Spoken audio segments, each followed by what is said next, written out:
Hello and welcome to the Growing Healthy Families podcast. I'm your host, Dr. Scott Haggerty. On this show, I interview the world's top health experts so that you can know with certainty what it takes to give your family a life of epic health and wellness. As parents, we don't want to see our kids struggle. I knew that he had the potential. I knew that something needed to be done. I was 18, unplanned pregnancy, didn't know what to do. Do we keep the child? Do we not? For us, one of our goals always is to try and make sure that we're here. And you remember that moment for that. Hey, moms and dads, this is Dr. Scott with the upcoming episode of the Growing Healthy Families podcast. And in this episode, I am super excited for you because if you are someone that is contemplating having a home birth and you're looking to hire a midwife, in this episode, I am going to be having on Julia Meyer, the founder and owner of ClevelandHomeBirth. So she's going to be really diving deep into what it means to have a home birth, what you need to know about it, about her passion, so that you can make the decision that is right for you. I look forward to seeing you on the inside. Hello, everyone. This is Dr. Scott with Julia Myers from ClevelandHomeBirth. Julia, thank you so much for being here with us today. You're welcome. My pleasure to be here with you, Scott.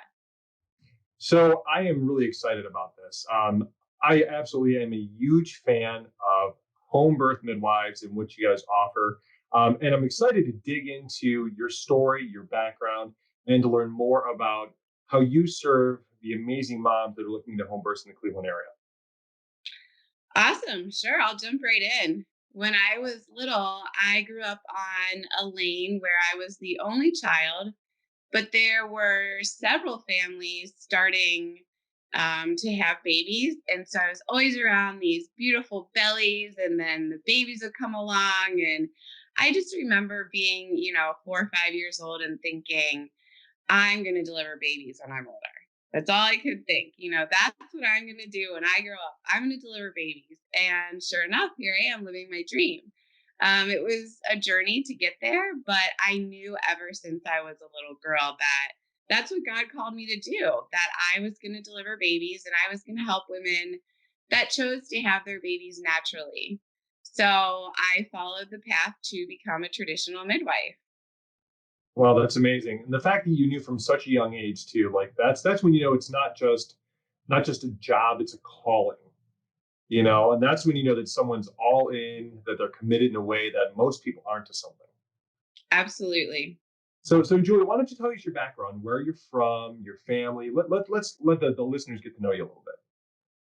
I'm from Cincinnati, Ohio. I was born and raised there, and I went to school there. I have one younger brother. He is 4 years younger than I am.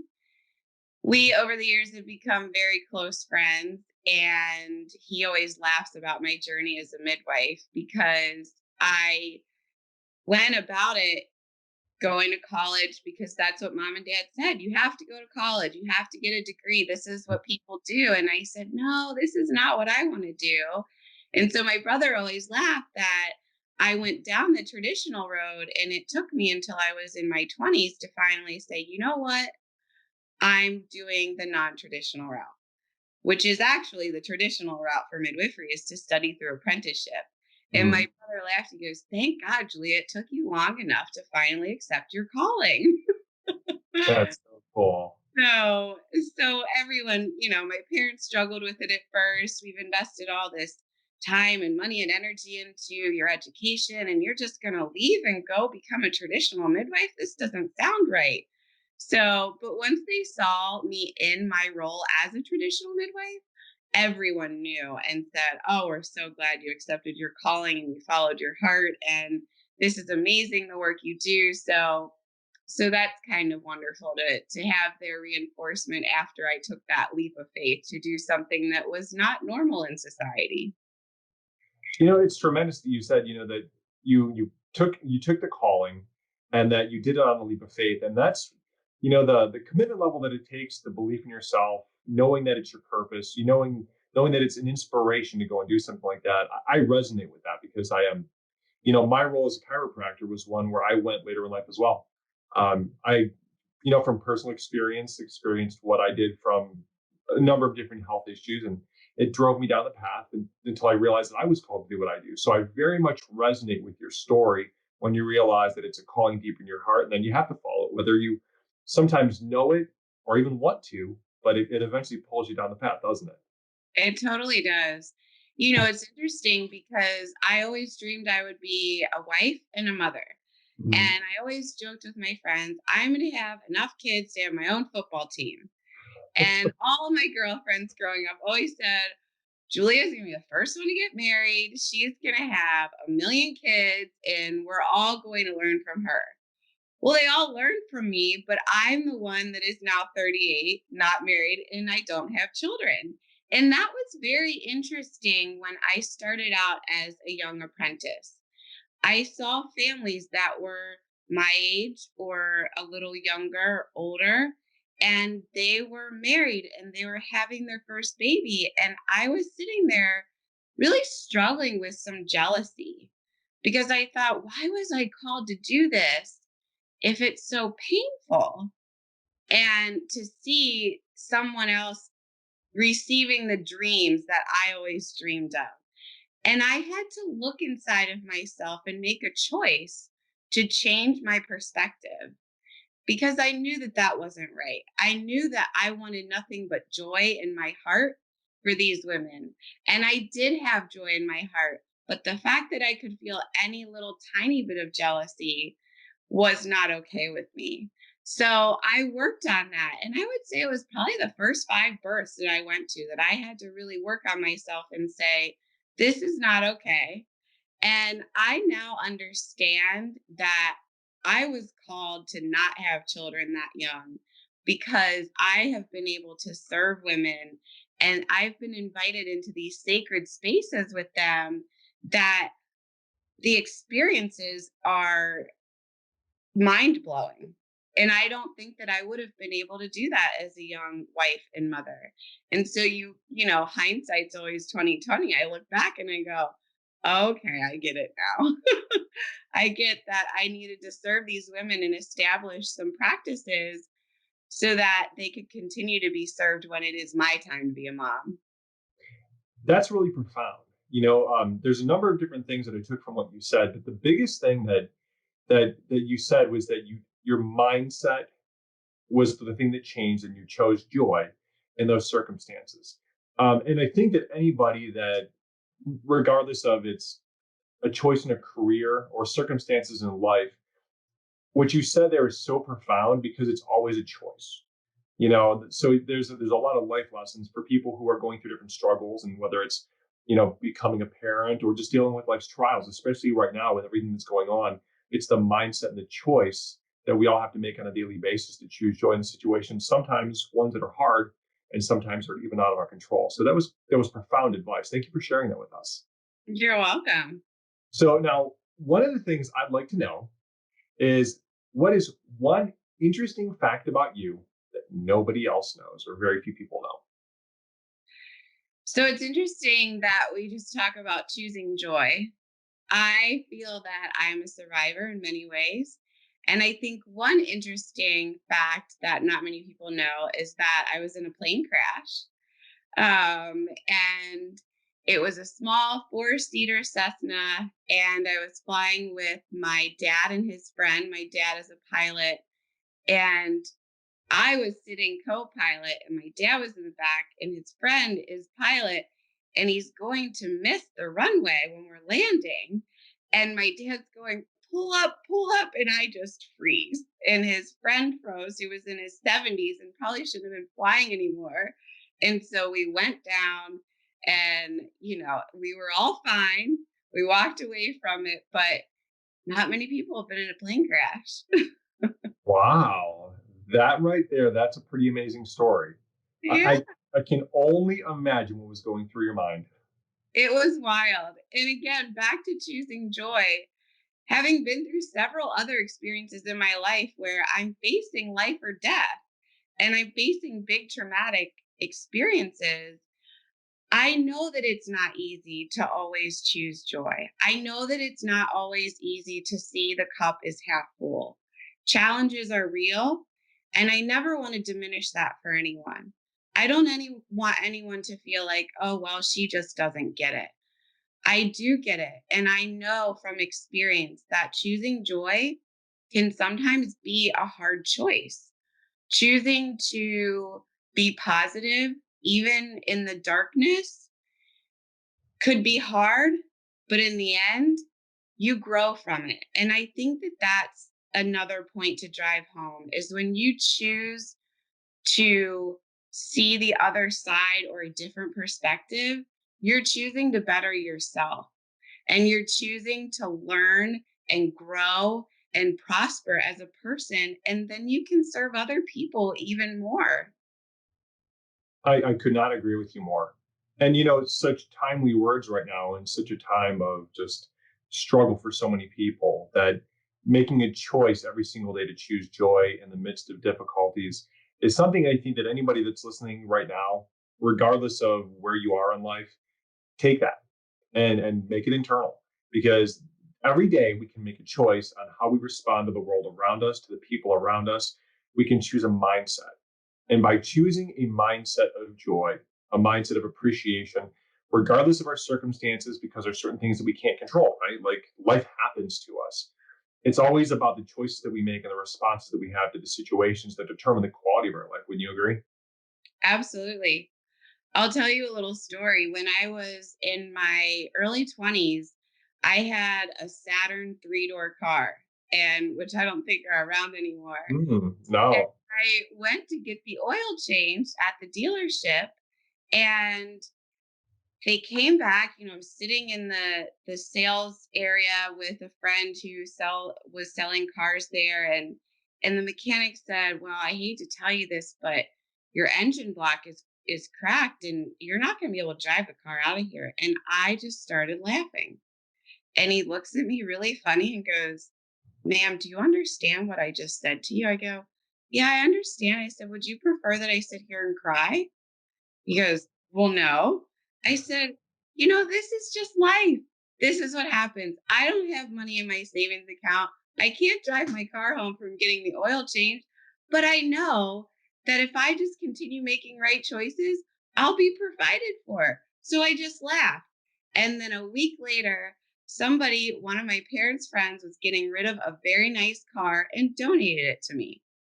So, you just have to choose to believe that good things are coming.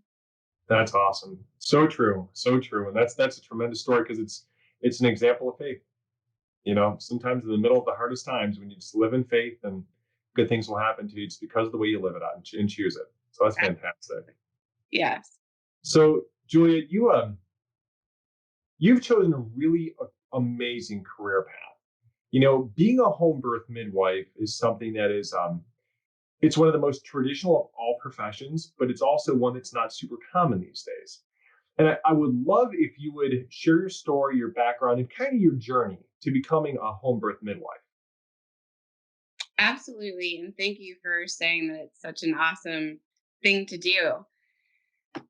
When I first set out in school, I decided that I was going to go pre-med and become an obstetrician because I was going to deliver babies. And I didn't know that there were any other options.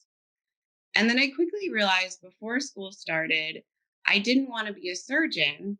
And that's essentially what I was going to be if I became an obstetrician.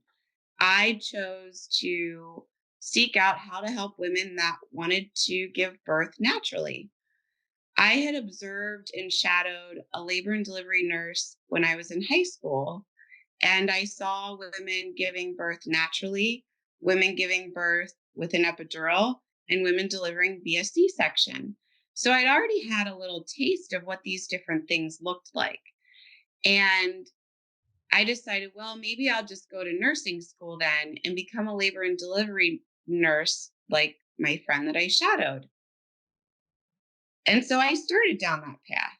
And I thought once I finish nursing school, I'll become a certified nurse midwife. I'll get a master's degree in midwifery, and I'll be able to do the things that I believe I'm called to do. Upon researching that further, I realized that in the state of Ohio, certified nurse midwives are not legally allowed to support women at home during pregnancy and birth. So that was causing a bit of a dilemma in my mind. Well, should I continue down this path or not? Because it was a relatively expensive path to go down, and it was a huge time investment. So I started looking for alternatives, and I reached out to a family friend who had lived in some communes in California in the 70s. And I knew that she had her babies at home. So I reached out to her, asked her, well, what should I do? I mean, you have babies at home. Who helped you? How did you get to the place that you were at? And she guided me to a place called The Farm in Summertown, Tennessee, where Ina Mae Gaskin, who is pretty well known throughout the country and the world, actually, for being a pioneer midwife in the US. I traveled to the farm and I did a little bit of coursework there.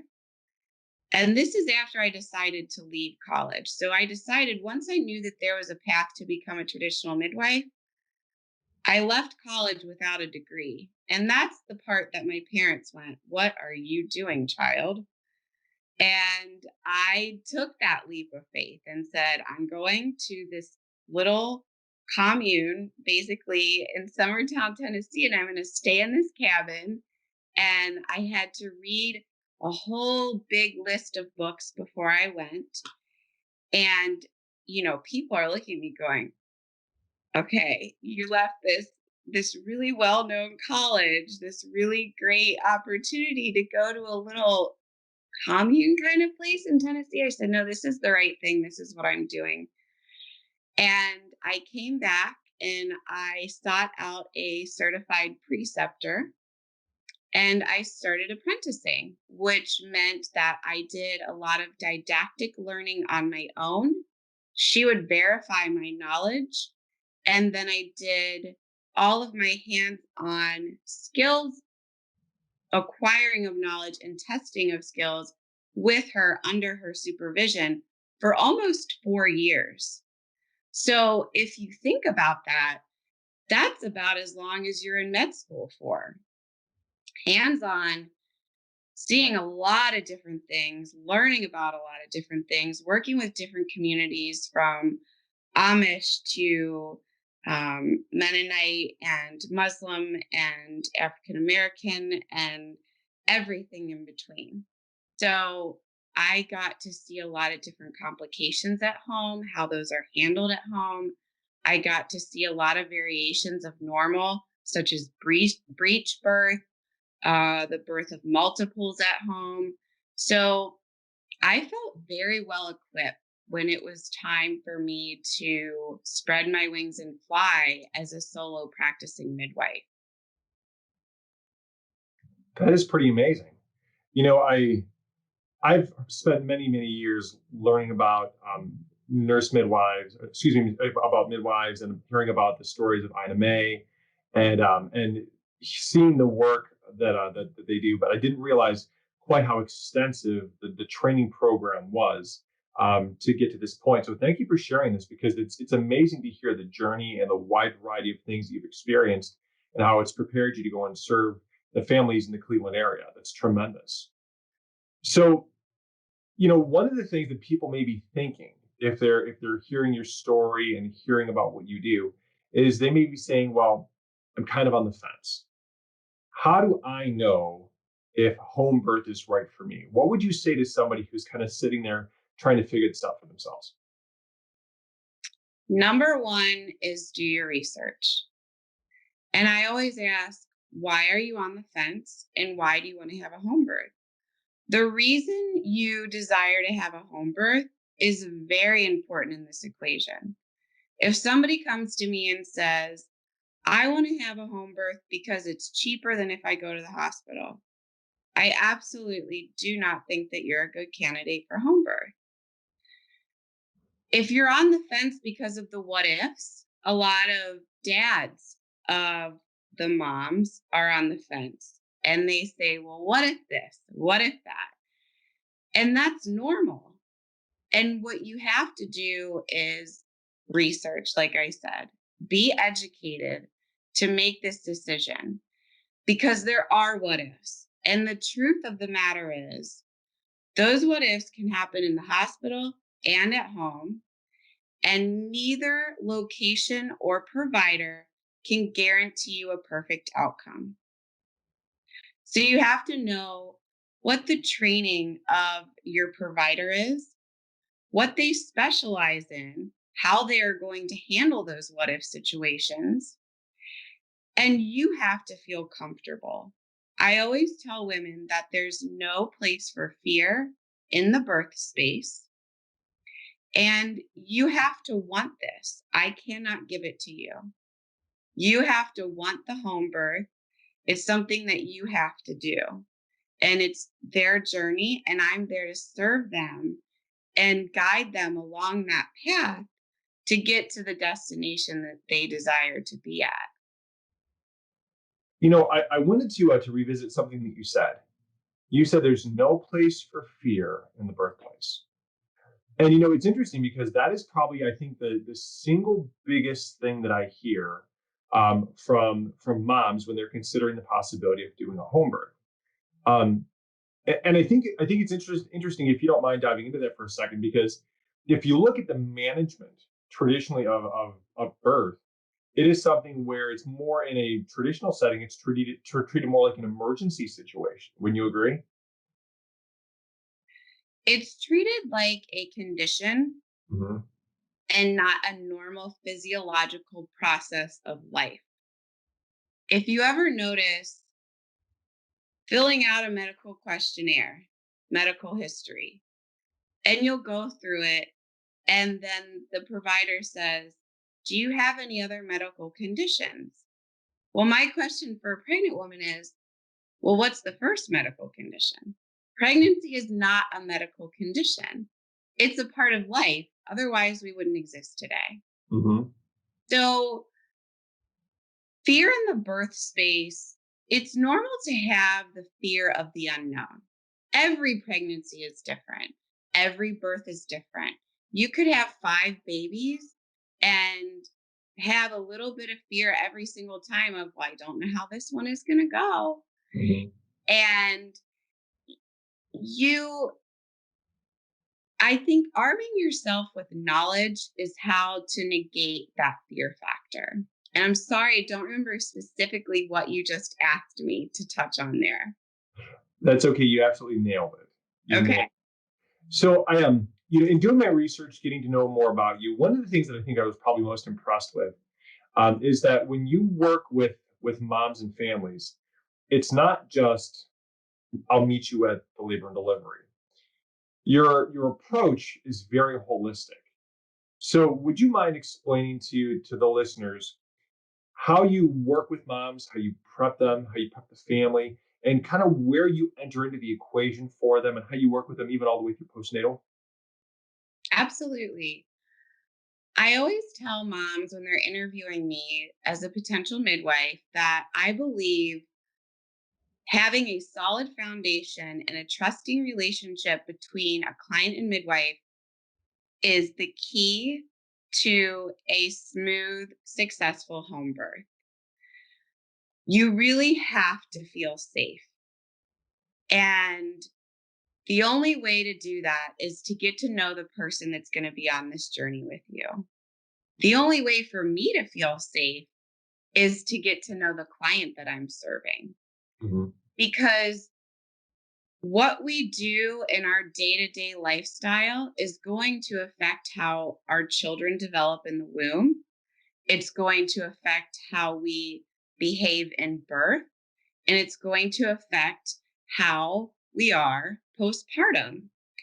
And the mom is the center of the family. And if she's not in a good place, it affects the entire rest of the family.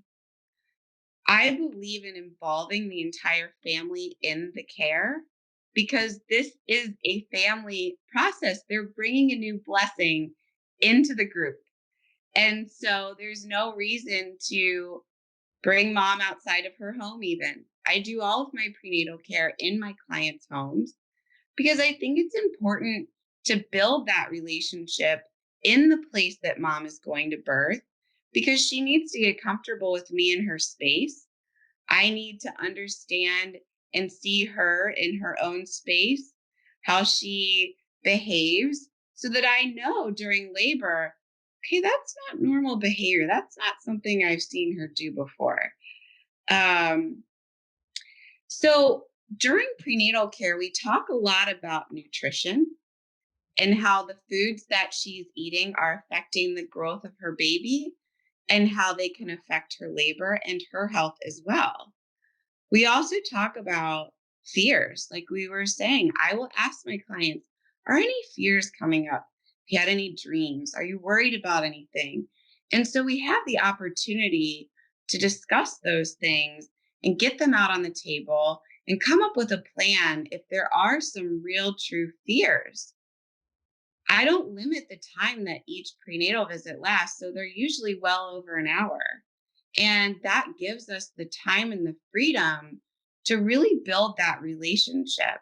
We talk about what she envisions the birth looking like, what she sees herself doing during labor, who she sees at the birth, and what she sees doing postpartum. And so that way, everyone has an idea of what's going on in mom's mind and what her desires are so that we can best support her. Because it's so very important for a woman to feel well supported and safe. That really, really is, at the end of the day, one of the most important things. If mom isn't trusting her partner, she doesn't feel good in that relationship. We talk about that and we figure out, how can we help mend this relationship with your partner? And I have seen actually a baby flip breech at 40 weeks because mom did not feel comfortable with her partner's behavior. And we had a big conversation and I asked them, go make up, please. And they did. She was in early labor by this point, and the baby flipped head down again. Wow. Our baby wasn't ready to come out into an environment that mom felt unsafe.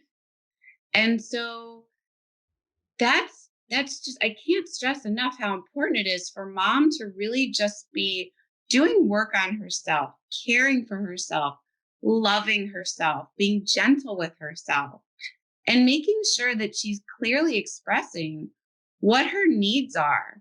Because sometimes we don't know what we need to do to help a person. And I know with partners, a lot of times that's the issue, is we're not clearly expressing what our desire is for them to do. And I see my women grow throughout pregnancy. I see them gain confidence. I see them be excited about new choices that they're making for themselves and for their family, as far as what they're eating and going on walks and going to the park and getting fresh air and talking at the dinner table and having fun discussions. I see these women start to blossom in a different way. And then when it comes time for the birth, they feel so comfortable and confident in the work that they've done and the woman that they've become along this journey, that the birth just goes amazingly well. So it really is about good prenatal care. It's about doing the things before so that you're not dealing with complications during the process. So true. I mean, it's funny because we take care of a lot of pregnant moms. And that's honestly one of the biggest things that we talk to them about is they've got to regulate the stress. Yes. Stress, even in just the research, you see that stress is one of the biggest causes of neurodevelopmental challenges after labor and delivery. So if we can address that from the perspective of having someone who's supportive, helping them to be aware, coaching her on how to deal with the stress, it can have profound, potentially lifelong impacts by dealing with those things while mom is pregnant or even before she gets pregnant. Absolutely. And that's why I'm very thankful for the community in Cleveland and people like you who are able to bring in a different modality of helping to relieve that stress and to get moms back centered so that they're feeling good, not only physically, but once that physical alignment is there, then all the other mental, spiritual alignments come as well. And so they're in a much better place.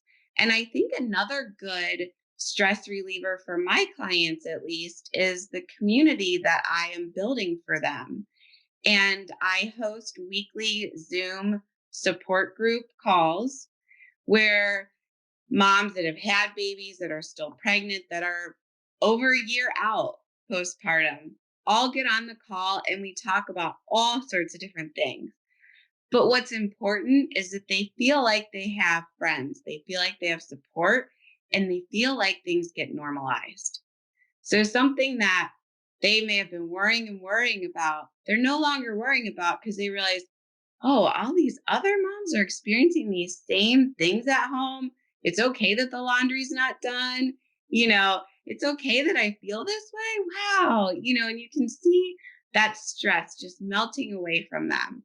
And I also have gatherings where the dads and the entire families come. So then dads can talk to other dads who've been there, done that with home birth, and they go, okay, my wife's not crazy. This is a normal thing. We're going to get through this. And then that stress is relieved because mom then knows her husband isn't worried about this home birth anymore.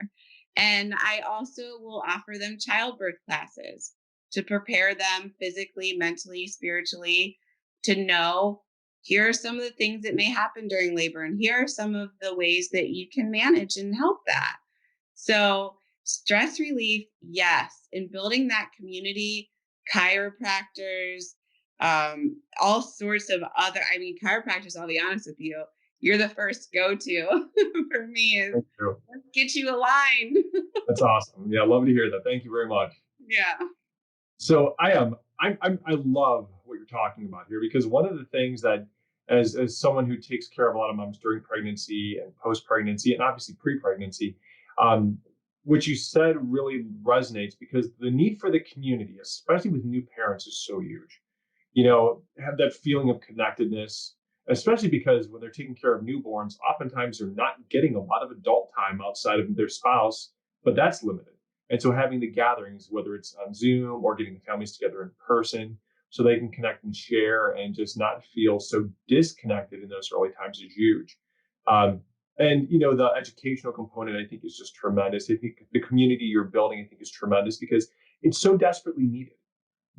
So many parents really would benefit from just the education and the support. I know I went through when my daughter was born, my wife and I went through birthing classes. And as a dad who really wanted to be there to support my wife prior to the delivery, help her through and be there as a support, it was one of the most valuable experiences I can say that I ever had. I still reflect on it, remember it, share those experiences to this day with our parents, especially with the dads, because a dad oftentimes doesn't necessarily realize how important his role is in this, and they give away a lot of their role to other people in the traditional settings. And when you look at the way that most of us really want to be involved, we want to be there to support our wives and want to be there to help them through, but because we're not necessarily always prepared appropriately, we can't. And I can tell you from someone who went through the classes, spent the time learning about how to go and be a supportive dad for my wife, it's one of the best decisions that we ever made. So the fact that you offer those birthing classes as a way to try and help to empower families is a huge thing, so that they can know what to expect, know how to prepare themselves, and know what everything means in terms of getting mom's body and the family ready for the birth of the little one that's about to come into the world. So thank you for that. I think it's just tremendous, your work. You're welcome. And I will say, as a provider, it brings me great joy and comfort too, to see my clients have that support and feel well supported is amazing. And knowing that they can get answers from their peers where they should get them. Traditionally, that's what we turn to our moms and our aunts and our friends. We didn't turn to Google way back in the day. Amen. And so seeing that I can provide that for them brings me huge joy. That's awesome. Now, I'm going to put you on the spot. I know you probably got many, many, many, many, many stories that have brought you joy. I'd like you to go and dig into the databanks and tell me one of your favorite, if not, if you have a favorite story of a birth. It's hard when you say favorite. I know. make any single one of them a favorite. I always say after birth, I go, oh, this one's in my top 5. And then the next birth I go to, oh, that was definitely in my top 5, so they're all in my top 5. I believe it.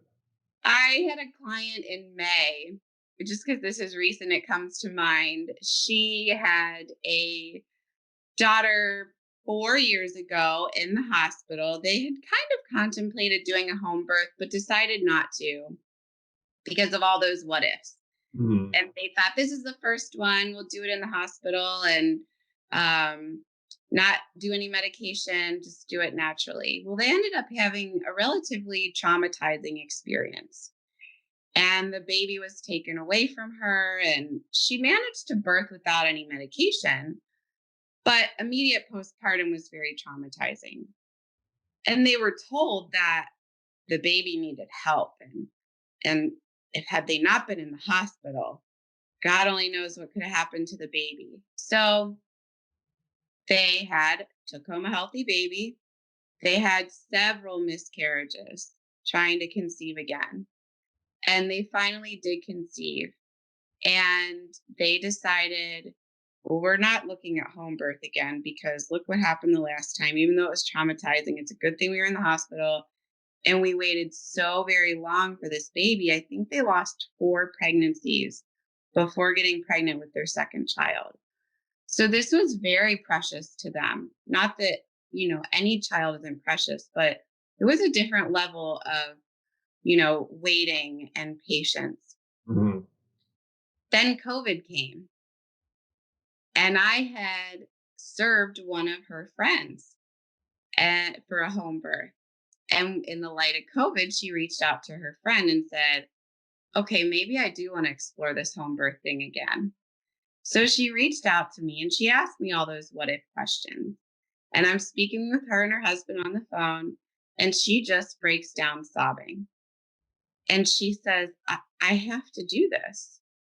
I have to have a home birth. I can't cheat myself from this experience out of fear that is unfounded. So I met with her in person and we started care at 33 weeks. So we met weekly to try to build that relationship and catch up on lost time. And the 4-year-old was always at the prenatals. She was using my Doppler to find the heartbeat. Oh. And we talked about how precious this is. And there were a lot of tears shed at almost every prenatal. And I cried with her sometimes because this birth was just so precious. This baby was so precious. And she didn't know, is this going to be the last child I had? Because I went through so many losses to get here. So she's in labor. She's working really, really hard and all throughout the night. And then her little 4-year-old comes running into her bedroom, at 7 a.m. And she goes, Mommy, I woke up because I heard you making those noises you said you might make when you have our child. Are you going to have our child today? And she sat on the side of the birth pool and just, Mom, our child is coming today? And so she sat, when is it coming? And then she sat on my lap for a while and we're looking at her mom and her mom says, so it was my noises that woke you up? Did it scare you? And she said, no, Mommy, you told me that you're going to have to work really hard, but you are really loud. So, she's laboring. And at this point, she's nearing transition. And, her daughter's coming in and out of the room. And the mom goes, somebody get her a babysitter. I can't have her coming in and out. And I said, trust me, when it comes time to pushing, she's going to settle down. It's going to be okay. Just don't worry about her. She can sense that you're worrying about her.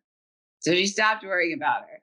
And she really gets into it. She really gets into the guttural moaning and groaning. And in comes running the 4-year-old.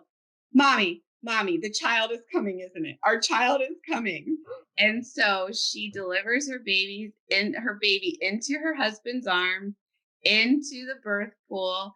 and she pulls up her baby, and she just melted and said, "You were worth the wait. Here's my baby. You're finally here." And her daughter just about jumped in the birth pool. "Our child is here, Mommy. Oh my gosh, let me go get the birthday card that I made for her." Aww. And it was just such a redemptive, victorious, healing experience. There was nothing super different about that scene, but it was just the emotions and the feelings and the love behind it. This family that, she's not saying my child. You've got a 4-year-old saying our child. You're bringing our new child into the family, and it was just so, so amazing. And then kind of an interesting one, about a year ago in April, I had another late to care. She was 38 weeks, and she was getting me, "Well, you're over 35 and we got to do this test and we got to do that test." And she said, "You know what? Enough is enough." And so she contacted me, hired me at 38 weeks, and she has a very huge property, lots of land. And she always said, "I see myself laboring outside." I said, "Well, if it's warm enough by then, you could even have the baby outside." She goes, "It would be cool to put the birth pool on the patio." And I said, "Okay." Well, it was still pretty cold in April. And she texted me at 7 a.m., having contractions every 2 minutes.